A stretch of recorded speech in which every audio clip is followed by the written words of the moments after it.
Olá, aqui é o LicitaCast, eu me chamo Priscila Vieira e o tema de hoje é sustentabilidade nas licitações. Estamos prontos?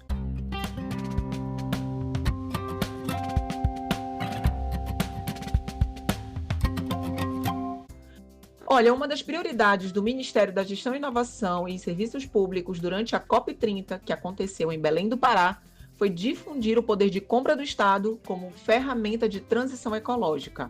Compras públicas representam até 20% do PIB mundial e têm um impacto direto sobre 15% das emissões globais, de acordo com o Fórum Econômico Mundial.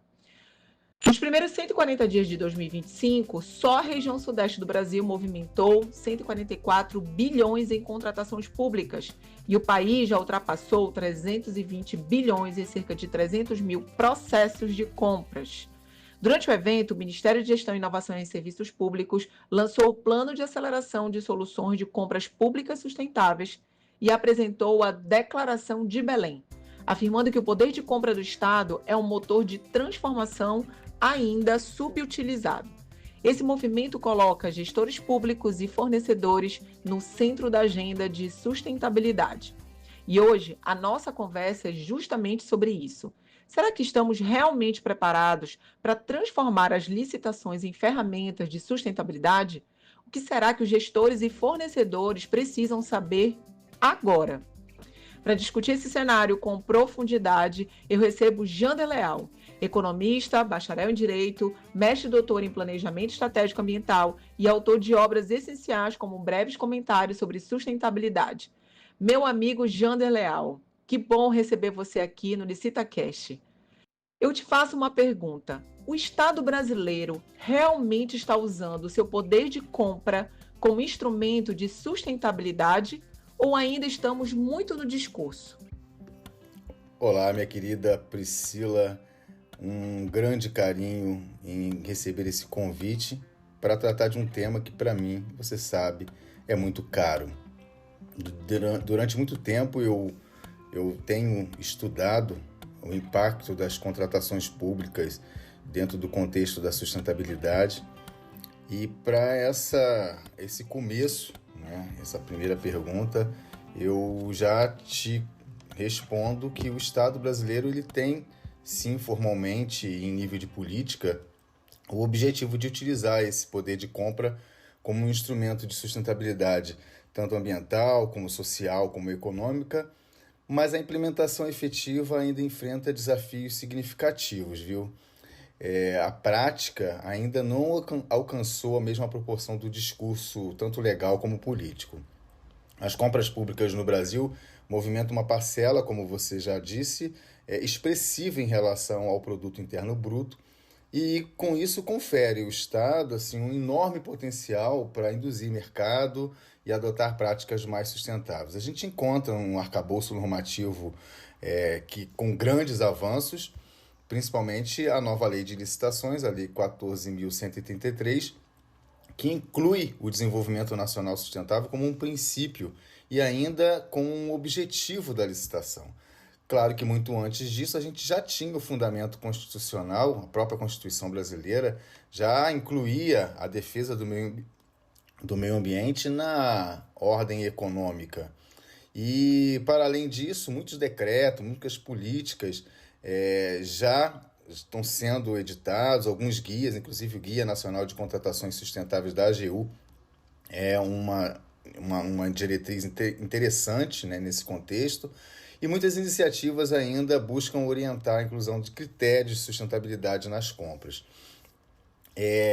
Muitos desafios ainda estão por vir, e o principal dele é a falta de conhecimento e a própria capacitação específica dos compradores públicos, né? Fora outros mais, né, que existem.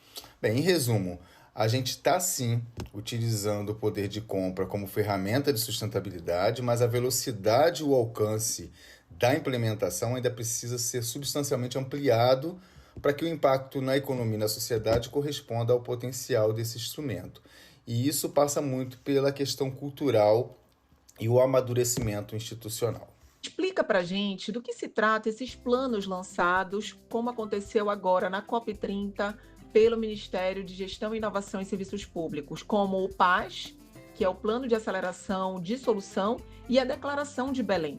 A sustentabilidade das licitações, ela está virando realmente uma prática concreta ou ainda falta estrutura, capacitação e mercado para isso acontecer? Explica para a gente como isso funciona. Bem, Priscila, esse PAS que foi lançado, né, durante a COP30, ele faz parte de uma iniciativa que já tem um certo tempo. Inclusive, eu tive a oportunidade de participar lá em Brasília, junto com o pessoal do Ministério do Planejamento, Gestão, faz parte da Estratégia Nacional de Contratações Públicas.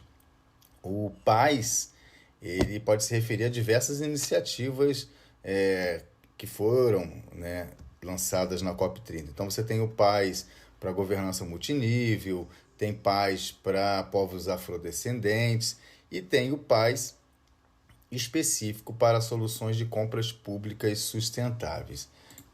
Como você bem falou, isso foi lançado por ocasião da COP30, e esse termo é um termo muito recente. Ele faz parte, né, de uma iniciativa estratégica do governo federal, como eu falei, coordenado pelo Ministério da Gestão e Inovação em Serviços Públicos, o MGI, e em parceria com vários organismos internacionais do PNUMA, Programa das Nações Unidas para o Meio Ambiente, além, né, de fazer parte dessa Estratégia Nacional de Contratações Públicas que eu falei no início. É um documento muito específico, né, e o vetor, né, principal de desenvolvimento sustentável que ele quer movimentar é exatamente a transição ecológica e justa do paradigma da produção e do consumo. Então, o objetivo principal dele é induzir mercados e definindo medidas concretas sobre cadeias produtivas, sobre mercados de alto impacto, né, cimento, concreto, aço, agricultura, né, e para que eles adotem soluções mais responsáveis, né, tanto ambiental como social. Então, essa indução do mercado acho que é um dos principais objetivos, e a transição lógica do menor preço, e aí estou falando já em sede de contratação. A administração pública precisa se mover para além da tradicional lógica do menor preço. Isso já é uma discussão que a gente já tem há um certo tempo, né, priorizando aí o valor público, né, do bem e do serviço. E para incluir essa avaliação, é preciso olhar para os critérios ambientais e sociais envolvidos na contratação, o ciclo de vida do produto, as emissões de carbono e por aí vai. Para além disso, essa estratégia também tem alinhamento com a Agenda 2030, que são os Objetivos de Desenvolvimento Sustentável, que já tem um certo tempo, foi lançado em 2015, buscando o cumprimento das metas, né, e as definições dos indicadores que lá estão.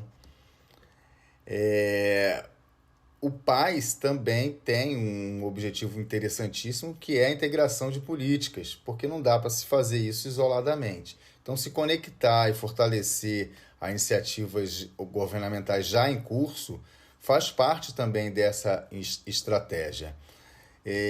Alguns focos interessantes, né, do PAS, né, são os focos setoriais, com alto potencial de emissão de carbono. Como eu já tinha falado, o impacto social, né, e a descarbonização das cadeias de suprimento do governo, né, faz parte dessa política. E o cumprimento dessas metas e indicadores também. Como você mencionou a Declaração de Belém, né, foi o documento que acompanhou o PAS como um engajamento, uma busca pelo engajamento de países por um compromisso internacional maior, a fim de cada um fortalecer o seu uso do poder de compra nessa transição ecológica que a gente falou.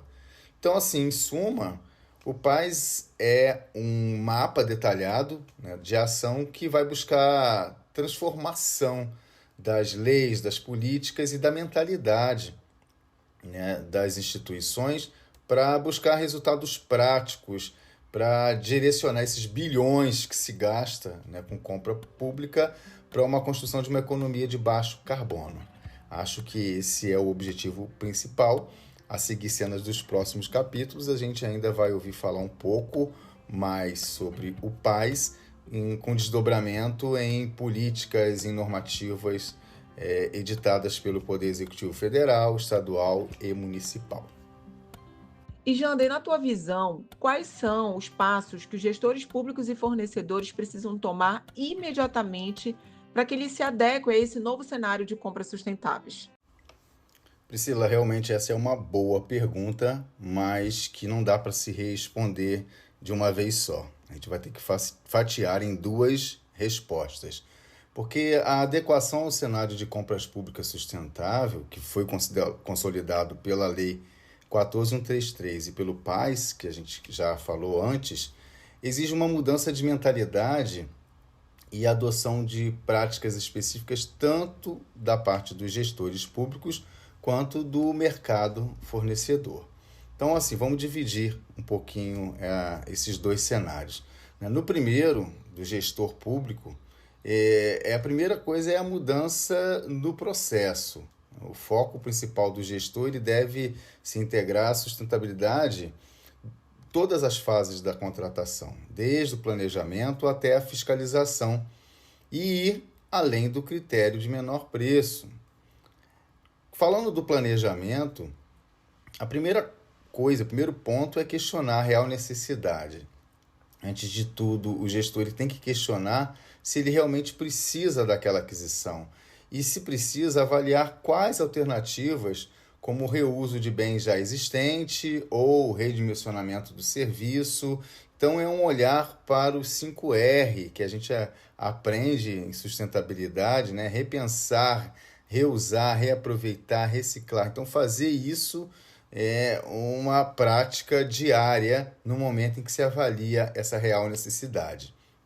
Outro ponto que precisa ser revisto é a análise de ciclo de vida do produto, que a Lei 14.183 traz num comando, né? E muitas vezes a gente não sabe, né, como que se faz isso. Bem, isso se faz no momento do planejamento. Considerar o custo total do ciclo de vida do produto, né, e não apenas o preço inicial, é, acima de tudo, olhar para o uso desse produto quando se fala de manutenção, quando se fala de consumo de energia e de água, quando se fala do descarte e do impacto ambiental dele. Então, não é mais olhar para o produto como um fim em si mesmo, e sim olhar para além do seu uso. Isso é olhar para o ciclo de vida do produto.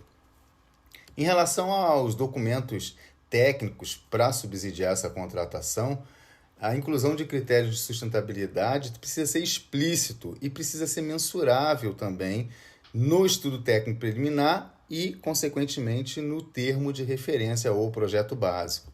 Então, a exigência de medidas de impacto ambiental, de mitigação de impacto ambiental, como gestão de resíduo, redução de consumo de recursos, a implementação de logística reversa, especialmente em obras e serviços de engenharia, é algo que se faz muito necessário nesse momento.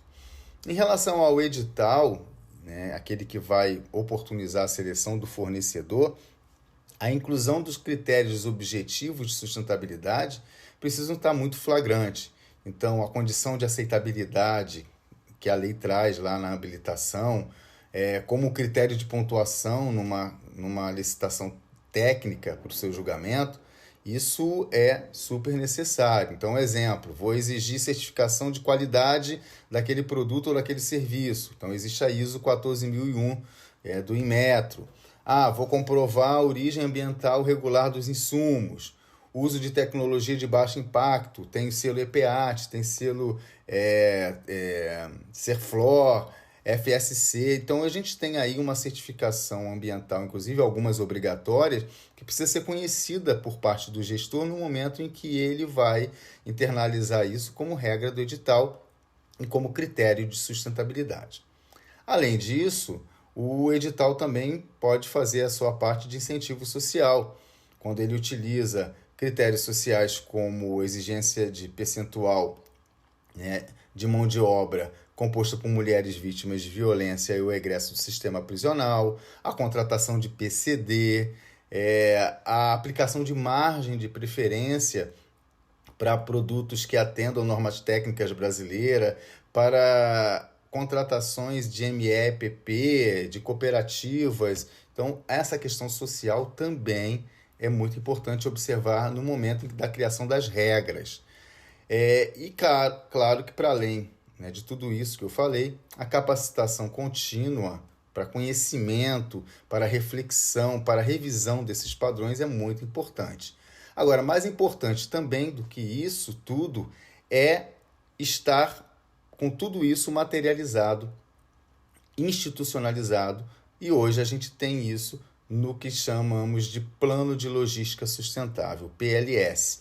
Ele é obrigatório já para os órgãos federais, é um mapa estratégico onde se internaliza essas práticas que a gente acabou de fazer, né, de ver, para que isso não fique a critério e à mercê do gosto e da discricionariedade do gestor. Então, o PLS, acima de tudo, é um documento que vai dar cumprimento a essas práticas de forma institucional. Bem, essa é a parte do gestor. E o mercado? O mercado também precisa se adaptar. O mercado, para se tornar competitivo, se ele não se adaptar, ele vai ficar de fora.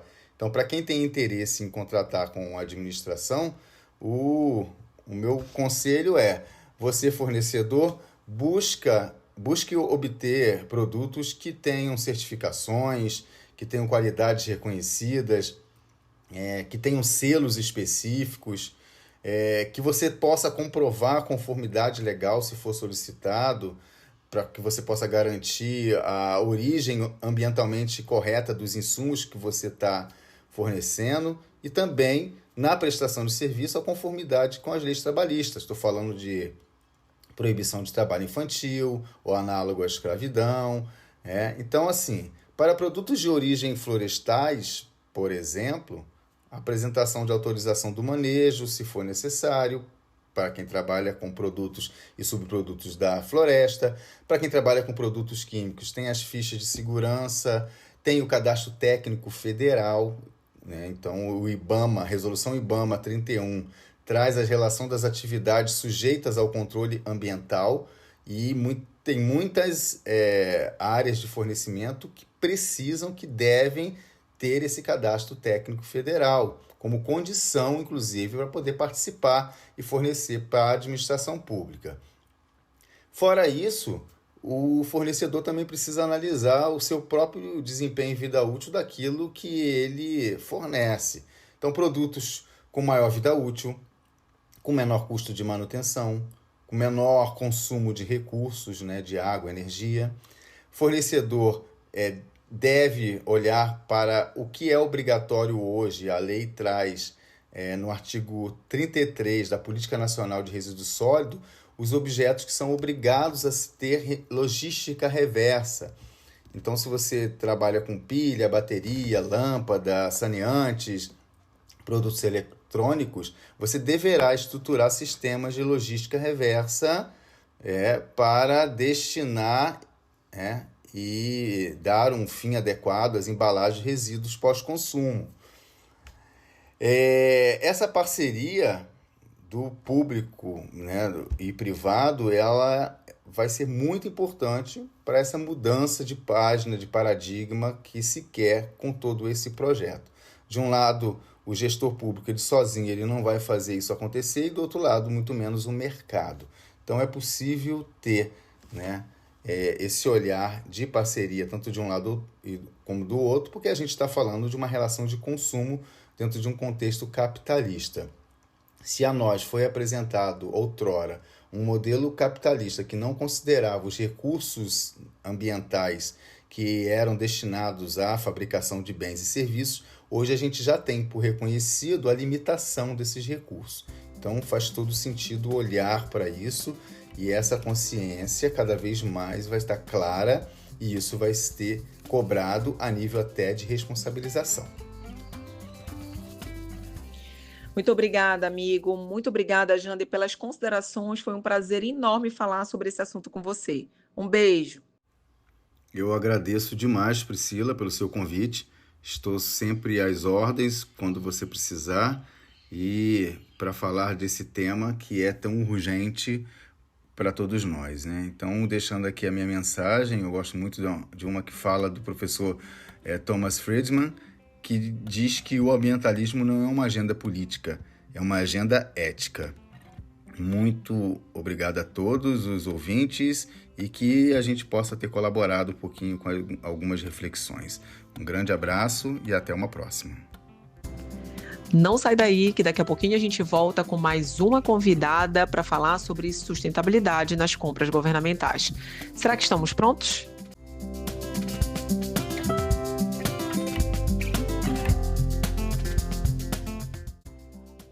O Brasil vai lançar em dezembro a Estratégia Nacional de Contratações Públicas Sustentáveis, por meio de um decreto presidencial. O objetivo é alinhar as compras governamentais às políticas de reindustrialização, transição ecológica e desenvolvimento, trazendo aí critérios ambientais, sociais e econômicos para os editais. Nessa nova estratégia, o critério de menor preço deixa de ser um único decisor e o governo prevê a criação de um incentivo de preço, uma espécie de margem de preferência para bens e serviços sustentáveis. Tivemos também o lançamento do Guia Nacional de Contratações Públicas Sustentáveis da AGU, que vem com manual, com fundamentos constitucionais, 40 tabelas de objetos referenciais, cláusulas sustentáveis já prontas para editais e contratos. Então, nós temos aí um reforço na sustentabilidade das contratações públicas. E para falar mais sobre esse assunto, eu estou aqui com a professora Caroline Rodrigues, advogada, consultora, professora, palestrante, fala com muita propriedade sobre o assunto, sobre ISD, e nada mais, nada menos do que ela estar aqui no nosso LicitaCast. Carol, vou te chamar assim, porque a gente já faz parte de algumas iniciativas, de coluna, né, sobre sustentabilidade. Carol, fala para mim, para a gente, para toda a audiência, com a criação desse novo critério, vamos dizer assim, dessa margem de preferência para produtos e serviços sustentáveis, sem uma obrigatoriedade plena nesses editais. Será que existe um risco de distorção dessa competitividade, do que vem sendo previsto para essas compras públicas sustentáveis, ao não tornar isso obrigatório, por exemplo? Será que a gente, mais uma vez, vai dissociar, vai se afastar daquilo que é o ideal para o que realmente estamos vivendo, o que é a vida real em compras públicas sustentáveis? Olá, Pri. Bom, primeiro eu queria agradecer muito pelo convite. É um prazer enorme participar desse podcast, testimoniado por você, que eu acompanho e tanto admiro, né, companheira de tantos grupos aí de licitações sustentáveis.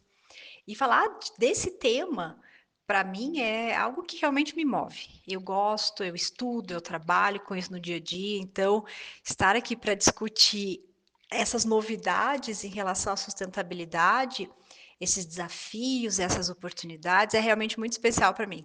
Então, desde já, obrigada aí pelo espaço e vamos conversar sobre esse assunto que, na minha opinião, acho que é um dos mais importantes aí na agenda de compras públicas hoje.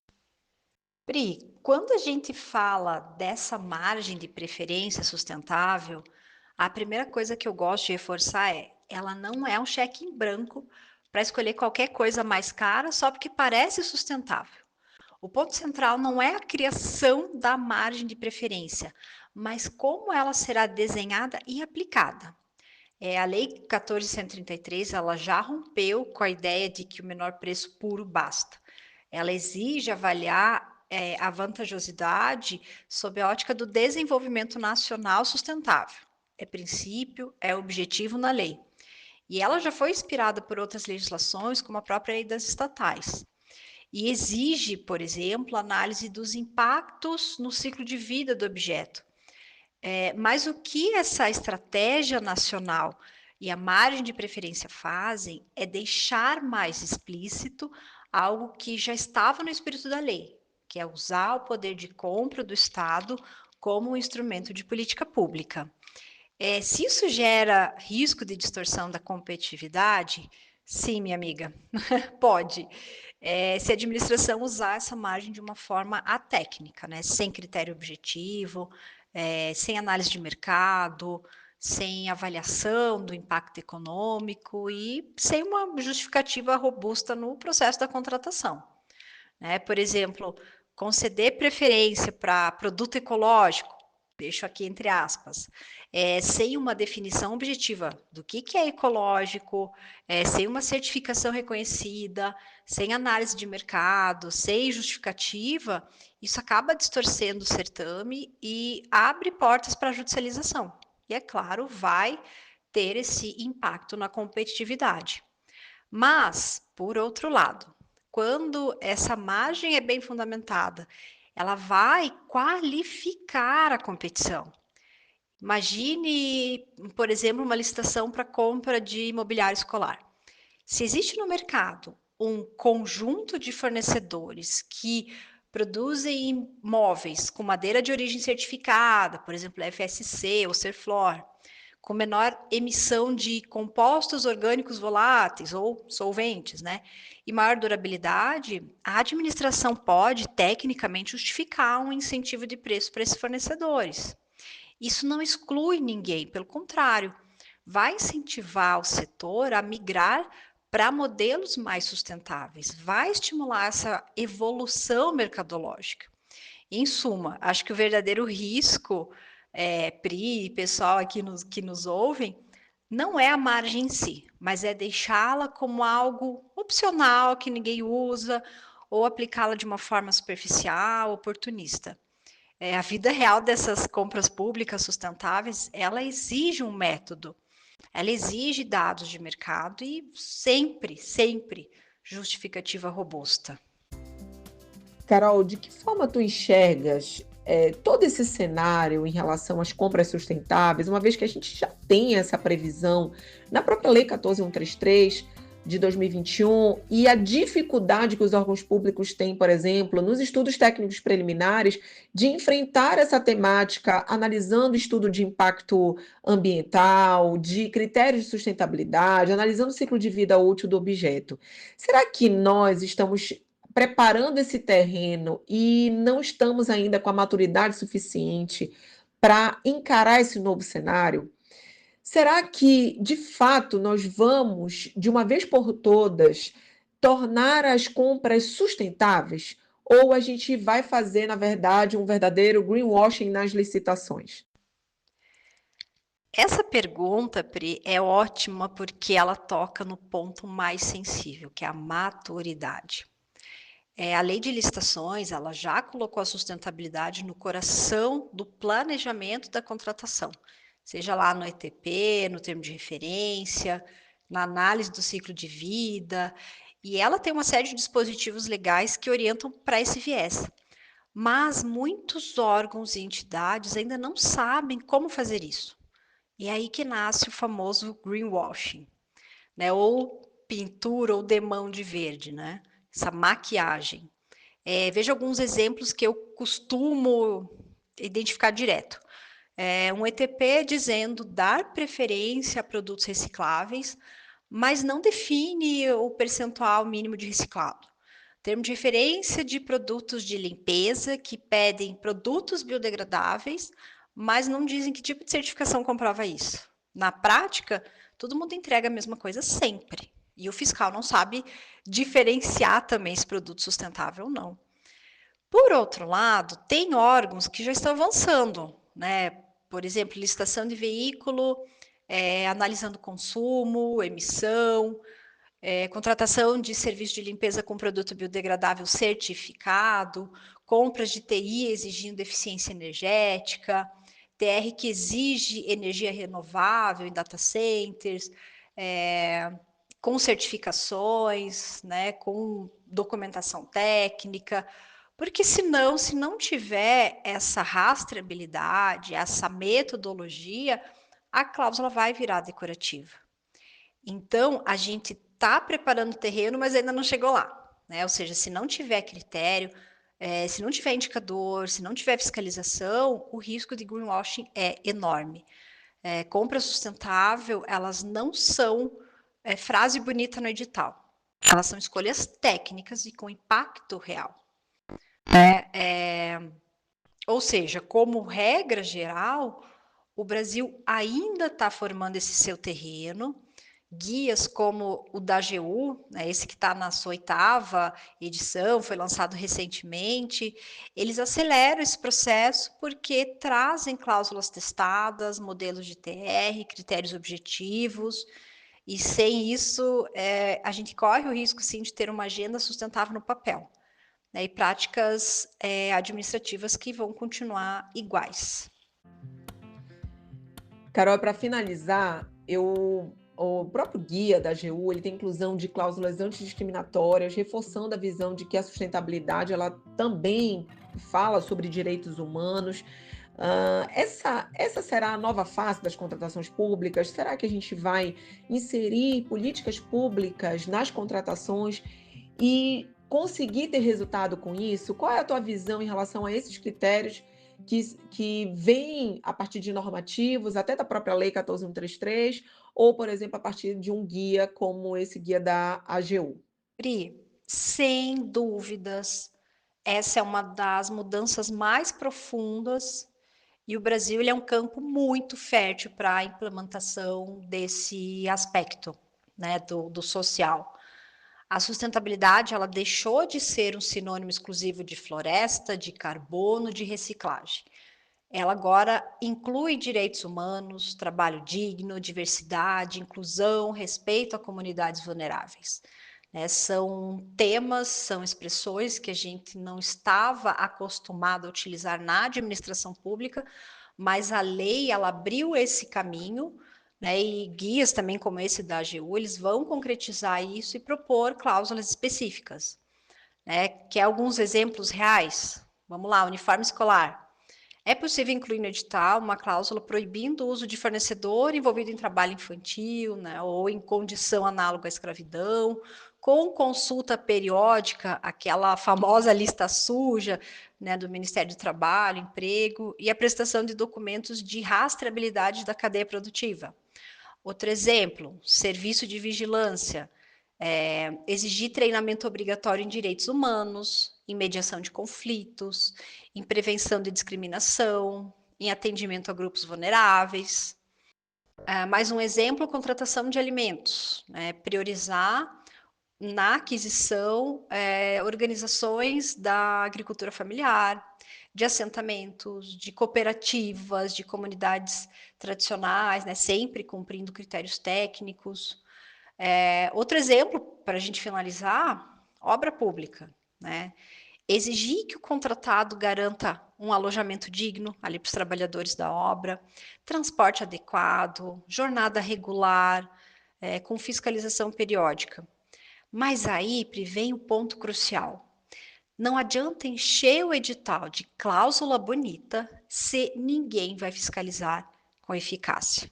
Para virar política pública de verdade e materializada, tem que ter uma forma de comprovar, tem que ter documento, tem que ter fiscalização, rastreabilidade e tem que ter consequência em caso de descumprimento. Então, sim, respondendo ali objetivamente, né? É uma nova face das contratações públicas, é o Estado realmente usando seu poder de compra para mover a sociedade, mas isso só funciona com técnica e coerência, senão, de novo, vira mais um enfeite no edital, né? Ou como eu costumo dizer, é a sustentabilidade de vitrine. E para finalizar, eu acrescento, a nova face das contratações públicas, Pri, é usar o poder de compra para gerar valor público real, mas com maturidade técnica, com evidência, com planejamento e com controle. Muito obrigada, Carol. Espero ter respondido aí essas perguntas incríveis que você elaborou. Agradeço novamente essa oportunidade e a toda aí a sua audiência. Um grande abraço a todo mundo. Bem, se você gostou desse episódio do LicitaCast, não esqueça de fazer aquela parte que ajuda muito o nosso trabalho. Segue o LicitaCast aqui no Spotify, dê aquela avaliação de 5 estrelas. Isso faz o podcast chegar a ainda mais pessoas que trabalham com licitações e querem evoluir junto de uma forma descomplicada. Me acompanha também no Instagram, @priscilavieira.licitar, para continuar essa conversa por lá. E aproveita também para seguir os professores que falaram aqui nesse episódio. Muito obrigada pela sua companhia e até o próximo episódio do LicitaCast com Priscila. Tchau, tchau.